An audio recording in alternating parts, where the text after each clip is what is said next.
Sir Arturo, Sir Romel, sinyo pong lahat. Magandang hapon po, Sir Ma'am. Magandang hapon din po. Ito po yung rota sa Antipolo, Cubao. Dati po, UV Express lang talaga yung nagro-rota dito? Yes po. Okay. So, UV. paano po nakapasok po na nagkaroon ng bus po? Ano po yung nangyari? During pandemic po kasi yun, sir. Kaya sila napasok ng rotang Antipolo, Cubao. Dahil nga po di po ba hindi pinapayagan yung mga jeep, UV at saka lahat po ng transport na maliliit. So doon po sila pumasok sa rota namin. Okay. So nung open na lahat ng sasakyan, ng jeep, ng Apex, ng UV, ganyan. So hanggang ngayon po, nandiyan pa rin po sila. Yun po yung ang pinaka-concern lang po kasi namin. Kami po, wala na po kaming maisakay. So, bali, sir, ang sinasabi niyo po na dahil po nga dumagdag po yung mga bus na to, parang nabawawasan po kayo ng mga pasahero? Hindi po sir nababawasan. Talagang alos wala na po kami maisakay. Hindi lang po talaga bawas. Okay. Pero, sir, dating kompetensya niyo dito ay mga jeep? Jeep lang po. Jeep Yung kompetensya niyo dati? Opo. So, yun yung Antipolo, Cubao? Opo. So, saan po yung terminal niyo, sir? Kami po sa Antipolo sa Masangkay. Okay. Tapos sa Cubao po, sa loob mismo po kami ng Farmers, tabi ng EDSA. Okay. And then ito naman po yung mga bus po doon nila nag-terminal. Doon po mismo sa harapan po ng EDSA Farmers. So Doon sa basically gilid magkalapit po kayo yung terminal nyo kung saan saan nagpapara. Opo, doon po talaga. Yung kasi yung pupunta sa aming pasayro, Masasala. Nakukuha na po nila. Na-raise na po ba ito sa mga LTFRB? Like, may idea po ba kayo? Kasi kung meron talaga naman license at franchise itong mga bus, meron naman sila. Ano po, ayun po sa pagkakalam po namin is parang special, parang provisional authority lang yung hawak nila. Ang pagkakalam po namin is wala po talaga silang rota or franchise na rotang Antipolo, Cubao. Ngayon po regarding naman po sa may parking doon nga sabi mo bakit sa EDSA nga bawal mag-park doon kasi daanan ang dapat kasi pick up and drop so hindi na pwede tumambay ng matagal. Opo. So we're trying to contact din also yung MMDA no regarding that kasi kung ginagawa nila tumatambay talaga sila dyan, so that's illegal. Opo. So pwede yan sila hulihin ng MMDA no mga ganyan. Magandang hapon po sa inyo Attorney Sherwin. Magandang hapon din po, Attorney Jetro. Yes po. Ito po kasi po sir ng mga bus daw previously they were not operating yung route na Antipolo, Cubao. However, because of the pandemic, saka siya nabigyan ng parang special permit na mag-operate. So ngayon sir, ang sinasabi po ng mga UV Express driver na currently since full operational naman yung UV Express, mga jeep and everything, how come daw na itong mga bus operators daw, they're still operating, no? The Antipolo, Cubao sir na route. Tama po kayo na meron pong mga rumorota or nag-ooperate po talaga sa lugar po na yan. Kaya lang po gusto ko namin i-emphasize na nakita ko kasi attorney dito sa nakapost na video ay nandyan po sila na nagte-terminal or humihimpil ho sila ng medyo matagal. Along EDSA po, bawal po dapat yun. Sa mga kasama po natin dyan, ang sabi ko nga ho, pumunta ho sila dito sa aming hong opisina dito sa may Along Kalayaan. Magpunta po kayo sa Lunes dito at ako po ang personal na aalalay po sa inyo tungkol ho dyan sa problema ho ninyo. At magpapatawag ho natin yung mga identified po ninyo na malimit na mag-terminal or maghintay ng mga pasahero po sa Along EDSA yung in front of Farmers Plaza. Masama pa loob namin kasi kami po sumusunod kami sa kung anong patakaran ng gobyerno. Pero kami po nasasaktan dahil halos po matunaw na yung aming kooperatiba dahil dyan sa ginagawa po nila.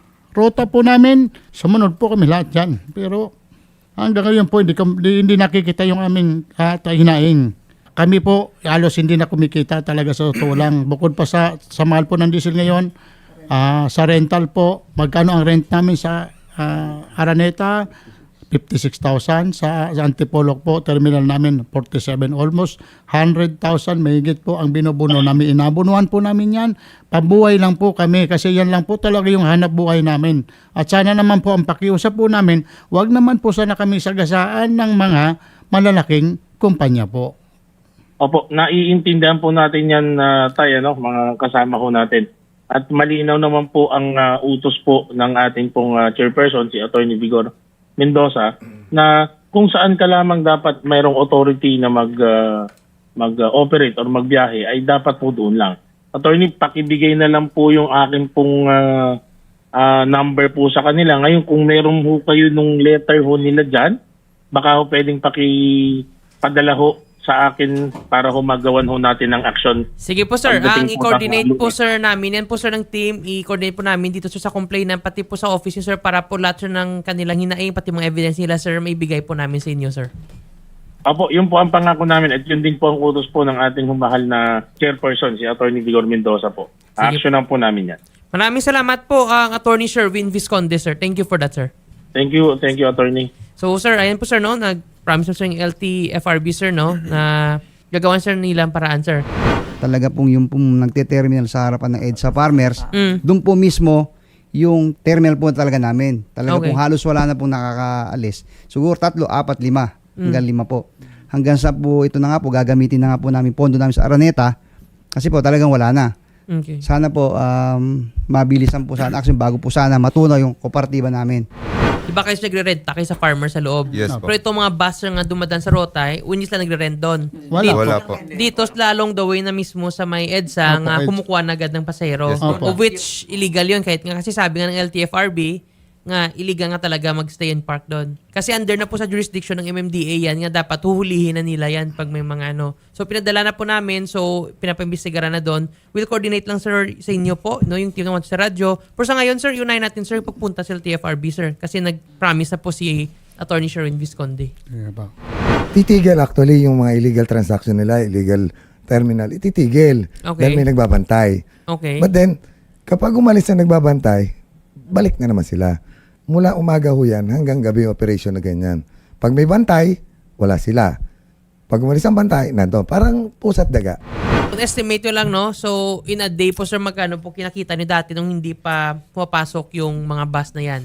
No, malaki sir. Ang estimated na kita namin sa isang araw siguro mga 4 to 6,000 Per driver per yun? day po yun, per Per day. day. Baka Okay. sumobra pa po doon. Sa Cubao. Isang ano lang po yun, isang Pero ngayon po, terminal. sir, nga dahil nga may mga bus na magkano na lang? 300, 500. So, more than 90% talaga yung bumagsak. So, ang nagbibiyahe na lang sa ngayon, isa 2 unit, Oo. 3 unit. Kaya yung dapat na makuha namin 1,800 para sa renta per day, hindi na namin makuha dahil 300 pesos na lang po yung halos Yung take home. Yung take home. Hindi nga po sa take home eh. Yung pa lang po yung, Yung kita ng sa terminal. pinag-iipunan pa lang na para sa terminal. Terminal pa lang po yun. Terminal fee lang po Opo. yun. Ano kaya, sir, mga primary, sir, nga driving force, or bakit yung mga pasero between sa UV at saka sa bus, minsan pupunta na sa bus? Number one reason, kasi sila situated yung sinasabing illegal terminal pagbaba mismo ng MRT station. Which is kami, nandito kami nakatago sa loob ng Farmers Plaza, sa harap ng palengke. Okay. So, imbis na puntahan kami, which is doon nga sa binabayaran namin terminal, doon na muna sila sasakay. Kasi mas immediate Pero sila. situated sila sa illegal portion. Sabi niyo mas maraming mga pasahero nga sa bus na sumasakay pa rin. Ano kaya, sir, yung main reason dun, sir? Could it be, sir, sa pamasahe po ba? Magkano po bang mas mura po ba sa bus kaysa sa UV? Same lang naman. Sa totoo lang kasi, sir, ang pamasahe ng bus at saka ng UV, same lang eh. Pagka yung point to point. Pero Okay. meron kasi sila mga short distance na mas mababa doon sa UV. Mm. Yun lang ang difference doon. Pero kung pagbabasihan, ang bus is malaki. Si UV, wala naman pwedeng mag-standing. Kaya ang mangyayari sa amin, from Terminal Antipolo to Cubao, isang diretsyo lang, Point to nakaupo point. lahat. Point to point lang sa inyo, sir. May difference ng konti siguro mga 47 o 49 ng pamasahe ng bus Parang at saka 1 peso. jeep. Oo. Compare sa amin. Kasi kami naman po, kaya naman po ganun talaga yung naging sistema namin. Gawa ng, hindi naman po na kami pumipick up. Actually, pag napuno kami, Diretso-diretso na. diretso na pa. Yung sila, minsan may nagrereklamo Hihinto ka. Opo, may nagrereklamo din na pasero na halos magkadidikit na yung mukha nila. Baga sa ano, parang sardinas na sa loob. Sige po, so sa ngayon po, sir, yung una natin, sir, i-address, sir, paglapit sa TFRB, is yung illegal parking muna Opo. ng mga bus, and then para po maklaruhan din kung may authority po ba sila sa magbiyahe sa Antipolo, Cubao, para malaman natin, sir, kung baka they are operating illegally or kung may papel sila.